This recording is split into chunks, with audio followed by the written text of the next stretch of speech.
दर्यापूर तालुक्यातील रुस्तमपूर येथील शेतकरी गणेश लोडम यांच्या घरून 70 ते 80 क्विंटल कापूस भरून गाडी दर्यापूरकडे निघाली असता गोडेगाव फाट्याच्या जवळ रस्त्याच्या बाजूला धुऱ्याला पेटून दिल्याने सर्वत्र धूर झाला होता व त्या आगीच्या लपट्यात गाडी आली व गाडीने पेट घेतला। ही बाब ड्रायव्हर रणजित ढोके राहणार सांगळूत यांच्या लक्षात आली व गाडी उभी करून दिली व गाडीमध्ये 7 ते 8 हमाल होते। लगेच ही बाब दर्यापूर नगर परिषदेला राजू सोमानी यांनी फोन लावून अग्निशामकला पाचारण करण्यात आले। तेव्हा लगेच गाडी आल्याने आग आटोक्यात आणण्यात आली। मात्र गाडीचे इंजिन पूर्णतः जळून खाक झाले होते व त्याचबरोबर कापूस सुद्धा जळाला होता। त्यामुळे जवळजवळ 10 ते 15 क्विंटल कापूस हा जळून गेल्याचा प्राथमिक अंदाज आहे। तहसीलदार यांचा माणूस व दर्यापूर पोलीस स्टेशन यांनी येऊन पंचनामा केला। गाडी मालक म्हणून विलास डोळे यांच्या मालकीची असून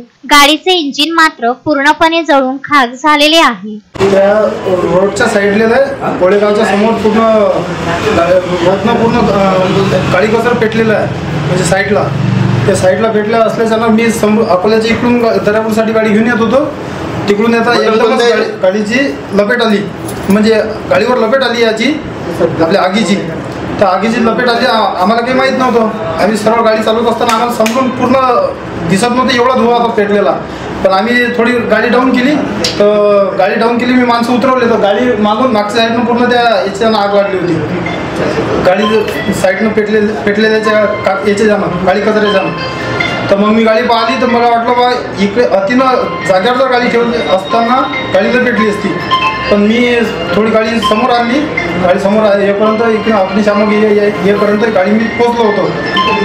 मग सर्वजण आल्यानंतर आम्ही विचारायचे प्रयत्न केले। गजानन देशमुख, विदर्भ न्यूज, दर्यापूर।